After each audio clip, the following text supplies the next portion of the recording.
Assalamualaikum warahmatullahi wabarakatuh. Perkenalkan kami dari FRI 114 yang beranggotakan Iqbal Nagara, Fidya Nurfani, dan Aurasida Salsabila. Di sini kami akan mempresentasikan mengenai final report dari perusahaan Castikrep. Pada slide pertama merupakan presentasi praktikum teknoekonomi. Dalam gambar bisnis yang telah kami buat, perusahaan Castikrep merupakan perusahaan yang bergerak dalam bidang manufaktur serta berfokus kepada produk alat bantu keamanan multifungsi. Serta produk ini merupakan hasil dari brainstorming dan yang kita dapatkan yaitu motorcycle smart helmet. Motorcycle smart helmet merupakan helm motor yang memiliki fitur sensor airbag serta self defense box yang di dalamnya terdapat pisau lipat serta self defense keychain dengan menggunakan fingerprint sebagai sistem penguncian utama pada tali helm tersebut. Selanjutnya, terdapat strategi pemasaran menggunakan STP, segmenting, targeting, serta positioning. Untuk segmenting sendiri terdapat 4 bagian. Yang pertama ada geografis, demografis, psikografis, dan perilaku. Untuk geografis sendiri, seluruh Pulau Jawa, terutama di Jawa Barat atau Bandung. Untuk demografis, produk ini merupakan untuk anak berusia 18 tahun ke atas, baik pria maupun wanita, dan dapat disesuaikan dengan selera masing-masing customer. Untuk psikografis, bagi pengendara sepeda motor, baik yang sering melewati jalan raya yang memiliki potensi bahaya yang tinggi. Untuk perilaku sendiri, ditujukan kepada konsumen yang berfokus pada keamanan serta kepraktisan dalam suatu produk. Selanjutnya, untuk targeting, produk kami ditargetkan kepada masyarakat menengah ke atas. Untuk positioning sendiri, seperti tagline yang kami buat, yaitu keselamatan Anda yang utama. Dan diharapkan untuk konsumen pengendara sepeda motor dapat memprioritaskan keselamatan diri dengan menggunakan perlindungan yang lebih. Selanjutnya merupakan marketing mix dari pemasaran yang akan kami terapkan. Terdapat produk, place, price, dan promotion.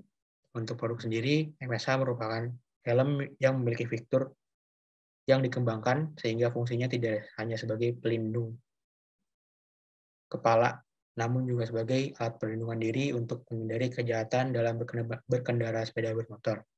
Untuk price-nya, motorcycle smart helmet ini dijual di pasaran dengan harga mulai 2 juta rupiah. Untuk place-nya sendiri, pabrik kami berlokasi di Bandung dan terdapat gudang penyimpanan di Kecamatan Arjasari. Serta distribusi produk motorcycle smart helmet ini dilakukan ke toko helm atau toko modifikasi motor.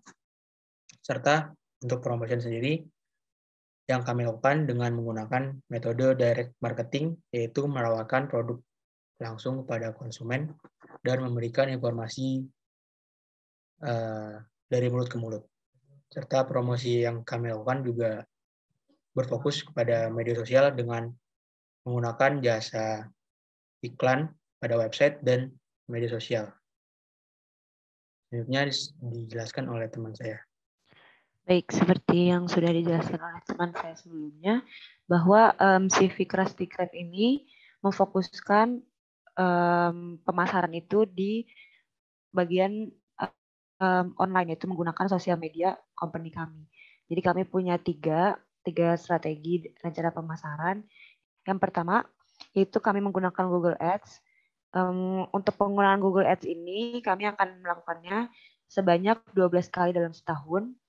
Lalu yang kedua ada melewati sosial media company dari perusahaan kami sendiri.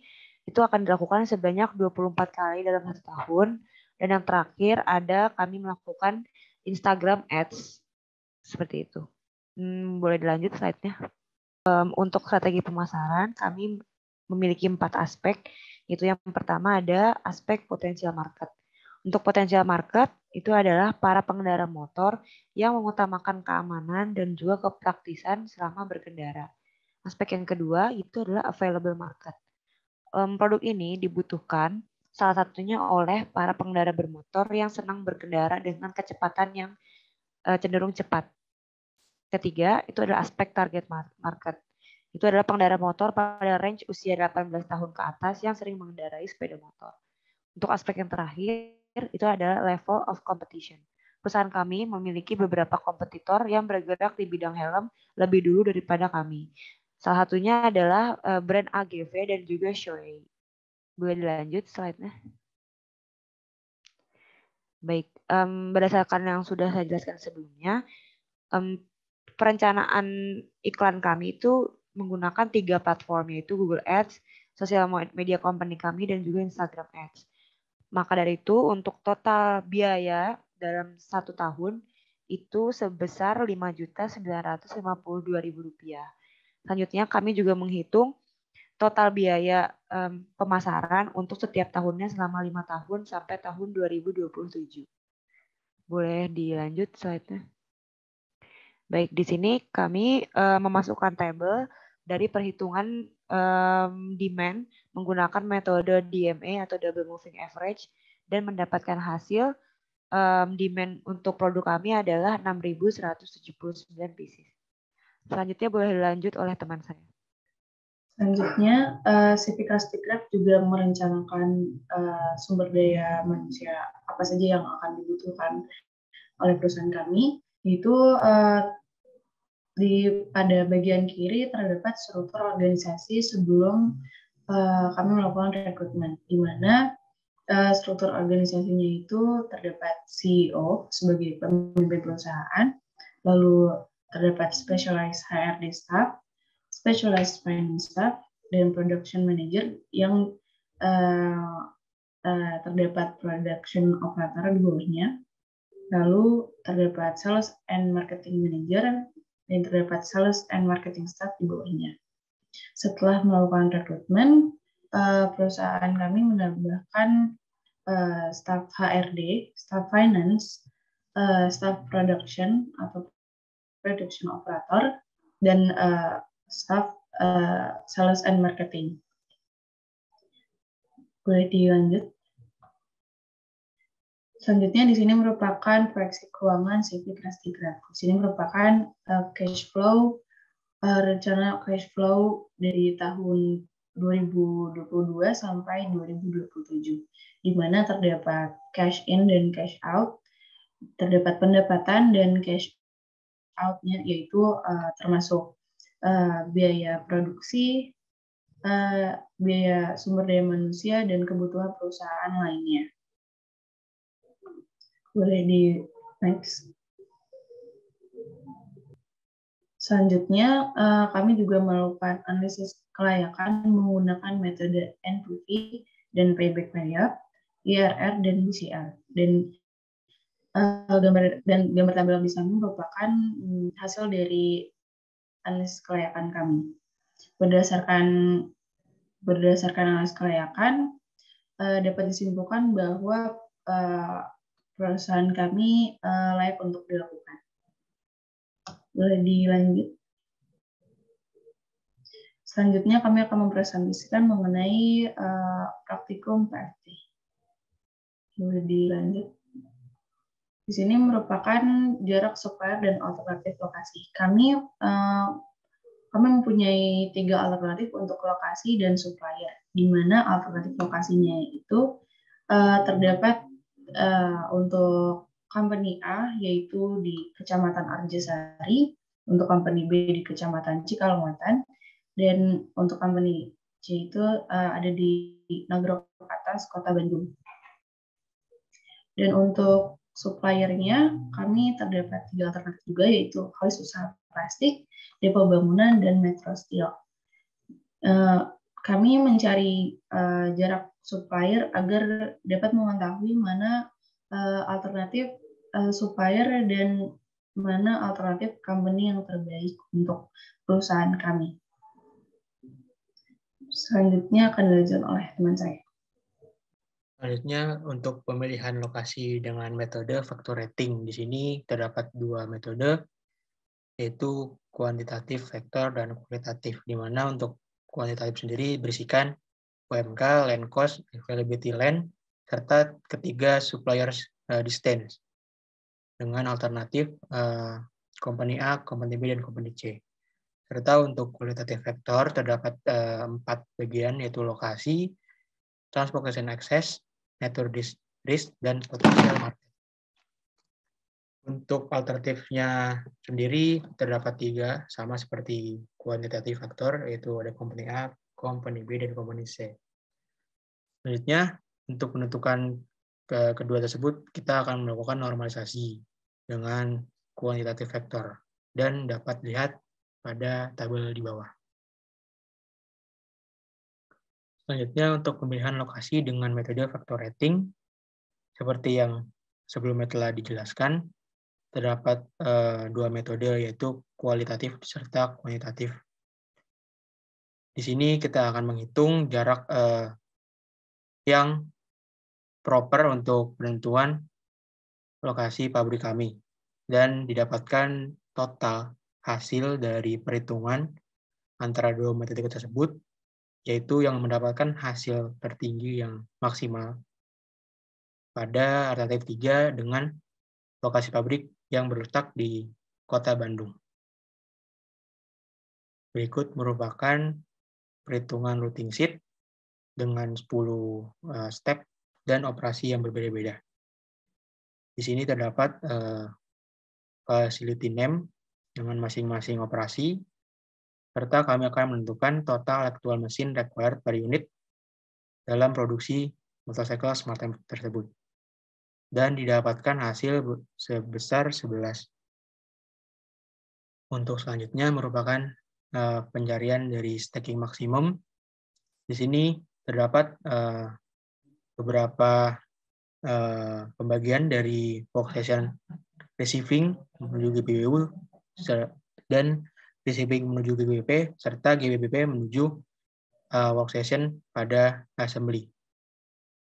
Tabel sebelahnya yaitu merupakan input data dari unit load calculation dengan stacking yang telah ditentukan dari masing-masing workstation.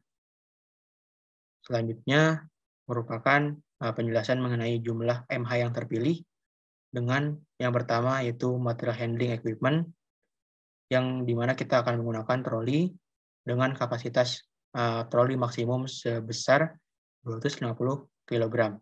Dan dimensi dari troli tersebut 0,9 kali 0,6 kali 0,7 meter. Dan dapat dilihat di bawah fasilitas serta part yang akan di-assembly pada workstation. Dan kita akan menentukan production unit per day serta total weight kilogram per day.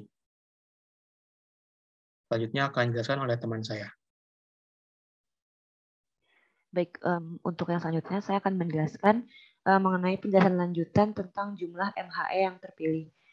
Untuk unit load totalnya adalah 29, dan untuk unit load yang pertama itu jumlah waktunya adalah 1356, dan unit load yang terakhir atau 29 jumlah waktunya adalah 654. Di sini kami juga memasukkan tabel perhitungan proses per operasinya, yang nantinya itu selanjutnya di sini kami juga memasukkan perhitungan tabel yang ada di sebelah kiri.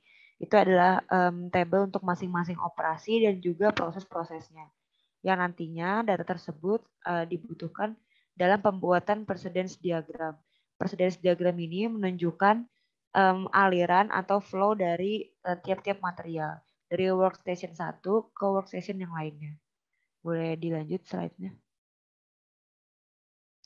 Baik, di sini adalah tabel dari perhitungan jumlah frekuensi untuk masing-masing fasilitas. Itu kami menggunakan data dari stacking maksimum, load size, prepare units, selected unit load, sampai ke capacity unit, dan juga total maksimum unit load. Maka kami akan mendapatkan frekuensi untuk masing-masing fasilitasnya. Boleh dilanjut slide-nya. Baik, di sini kami selanjutnya menentukan luas area untuk area pabrik. Nah, untuk memasukkannya itu kami menuliskan fasilitas namanya dan juga mendata panjang dan juga lebar dari masing-masing fasilitas tersebut. Dan nantinya akan mendapatkan hasil total luas area untuk pabrik sebesar 593 meter persegi. Boleh dilanjut slide-nya? Baik, untuk luas area kantor, sama, kami juga melakukan step yang sama, yaitu mengukur setiap fasilitas dari panjang dan juga lebarnya, dan juga jumlah dari fasilitas tersebut. Untuk total luas area kantor, kami mendapatkan sebesar 264 meter persegi. Selanjutnya boleh dilanjut oleh teman saya. Selanjutnya, kami terdapat from to chart, di mana pada tabel ini merupakan data total biaya untuk material handling, produk motorcycle, smart helmet. Untuk material handling yang kami gunakan yaitu troli, dan dari from to chart ini kami dapat mengetahui total biaya yang dibutuhkan yaitu Rp549.692. Boleh di next. Selanjutnya merupakan initial layout setelah kami mengetahui hubungan antar fasilitas. Di sini kami menempatkan fasilitas yang dibutuhkan untuk berdekatan, dan berikut merupakan hasilnya. Lagi next. Setelah kami mendapatkan seluruh koordinat dan penempatan fasilitas, kami lalu memindahkan datanya ke software WinKSB dan didapatkan hasil sebagai gambar di kiri dengan total cost yaitu 208.749.000. Dan kami di sini menggunakan metode rectangular distance. Boleh dilanjut. Lalu kami masuk ke final report praktikum aksi, di mana kami membuat website untuk perusahaan kami. Boleh di next. Sebelum kami membuat website, kami menentukan database untuk setiap bagian dari website kami, di mana di sini terdapat produk database, yaitu produk apa saja yang akan diinput pada website kami, lalu terdapat produk log database, lalu boleh dilanjut. Lalu terdapat raw material database dan raw material log database. Selanjutnya bisa dilanjutkan oleh teman saya. Baik, di sini saya akan melanjutkan mengenai penjelasan database pada aplikasi website. Pada tampilan database di atas terdapat user database di mana nantinya para user tersebut dapat mengakses tampilan pada website yang telah dibuat. Selanjutnya pada gambar di bawah yaitu login proses database, yang dimana pada WP tersebut dapat dilihat dan melakukan pengontrolan dalam proses produksi. Selanjutnya pada database berikut terdapat WP detail database yang berisikan beberapa material quantity. Lalu selanjutnya ada WP log database.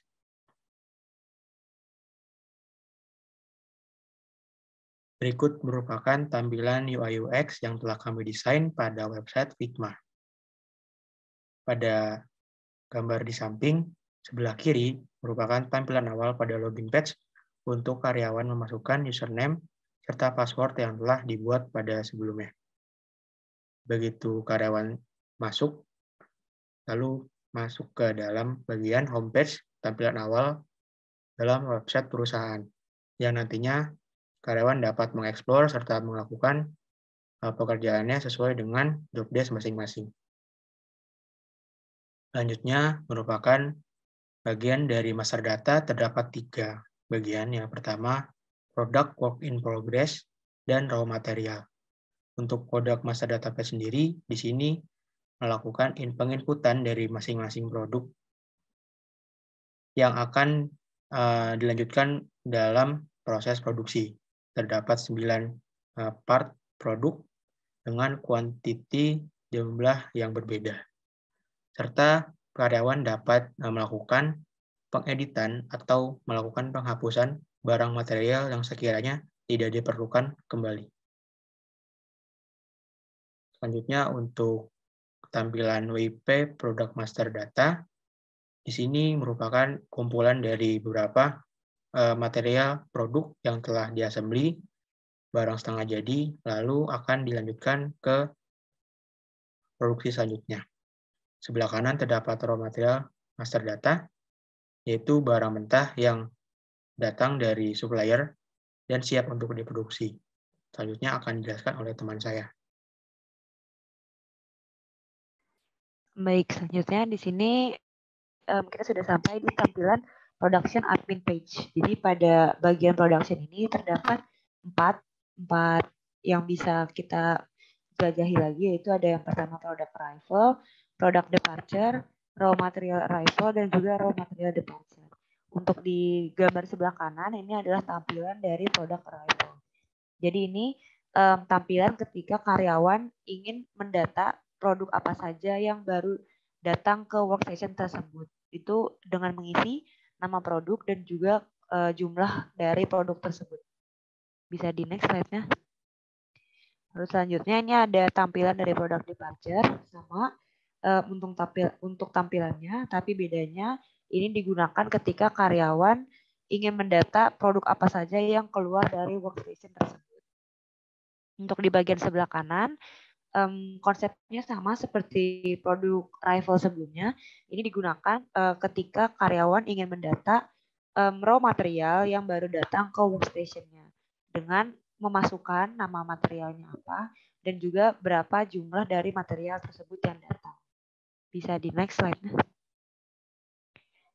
Baik, selanjutnya untuk raw material departure pun juga masih sama.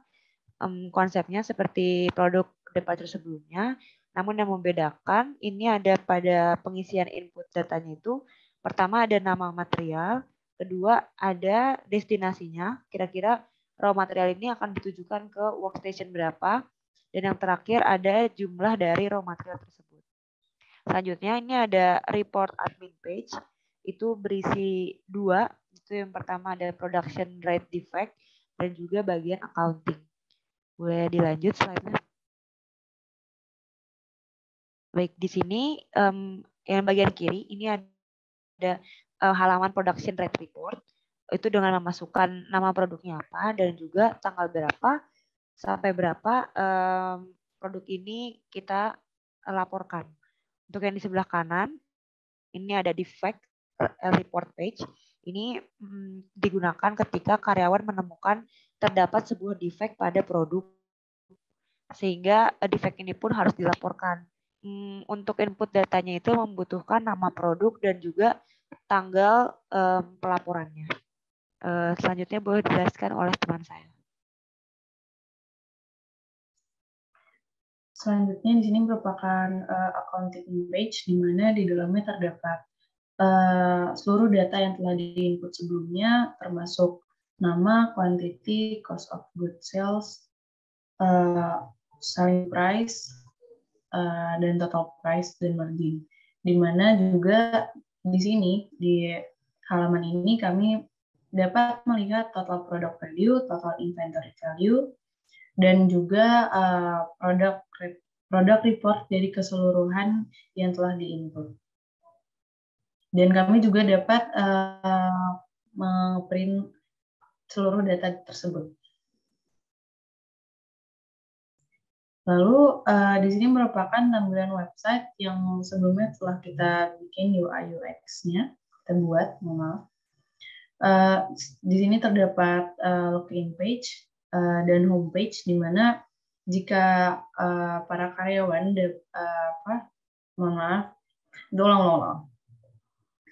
lalu masuk ke bagian website result, di mana karyawan akan memasukkan username dan password mereka. Lalu setelah berhasil untuk masuk, tampilan dari websitenya akan seperti yang di bawah ini. Boleh dilanjut. Selanjutnya terdapat website dari produk master data, di mana di dalamnya terdapat seluruh data yang telah diinput sebelumnya, dan karyawan di sini juga dapat mengedit ataupun mendelete seluruh ataupun bagian komponen yang dibutuhkan. Lalu selanjutnya juga ada WIP Product Master Data, di mana di dalamnya terdapat nama dan kuantiti dari keseluruhan komponen sesuai dengan yang dibutuhkan oleh seluruh workstation. Boleh dilanjut. Selanjutnya terdapat Raw Material Master Data, di mana di sini merupakan tampilan setelah data selesai diupdate, dan di sini merupakan tampilan mengenai raw material dari motorcycle smart helmet. Lalu untuk tampilan dari produk arrival yaitu seperti di bawah ini, di mana karyawan dapat memasukkan seluruh produk dan kuantitasnya masing-masing.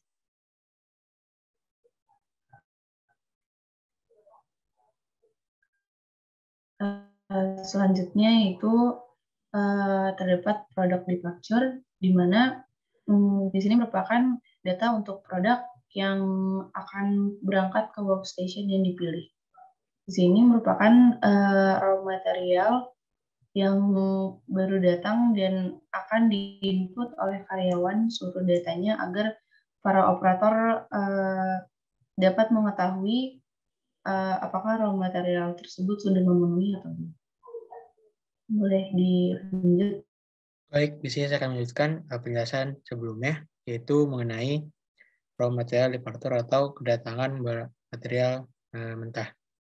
Pada bagian di atas, kita dapat memasukkan material apa yang datang dari produk arrival dan akan menunjukkan kemana nantinya produk tersebut akan dilanjutkan proses produksinya. Di sini terdapat 3 workstation dan masing-masing workstation pengerjaannya berbeda. Selanjutnya untuk pada tampilan bawah, produk rate report, di mana produk rate report sendiri merupakan penilaian dari produk yang telah jadi, yang telah diproduksi pada workstation sebelumnya. Di sini kita dapat menginputkan nama produk serta report tanggal dari pembuatan produk sendiri dan dapat dimasukkan pembuatan proses produk selesai. Untuk website selanjutnya yaitu production rate. Setelah tadi kita memasukkan data-data dari production report, maka tampilan dari production rate pada tampilan di atas. Contohnya yaitu terdapat 3.252 produk yang telah diinput dengan total production per WIP sebagai berikut. Dan untuk WIP report sendiri, di sini terdapat 5 bagian dari masing-masing workstation dengan submit tanggal yang berbeda dan kuantiti dari masing-masing workstation berbeda. Selanjutnya untuk production defect, di sini kami akan melihat apabila terjadi kegagalan dalam produk sendiri, maka pada tampilan production defect dapat memunculkan ada berapa produk yang gagal. Untuk selanjutnya, production total product value berikut merupakan tampilannya. Kita dapat melihat untuk total product value sendiri dari produk report yang telah dibuat di bawah. Terdapat beberapa komponen, tepatnya 9 komponen, dan masing-masing kuantiti yang berbeda. Untuk dapat menghasilkan total product value seperti pada layar di atas, dan total inventory value pada layar di atas. Untuk tampilan berikutnya merupakan inventory report dari produk jadi yang telah diproduksi. Terdapat 7 komponen utama, yaitu mulai dari cangkang helm, self defense box, busa ABS, sensor airbag, pisau lipat, layar fingerprint, dan keychain. Dengan total price yang berbeda dan dengan output total yang berbeda juga, seperti pada layar di depan. Terima kasih. Sekian dari presentasi Every 14. Kurang lebih mohon maaf. Assalamualaikum warahmatullahi wabarakatuh.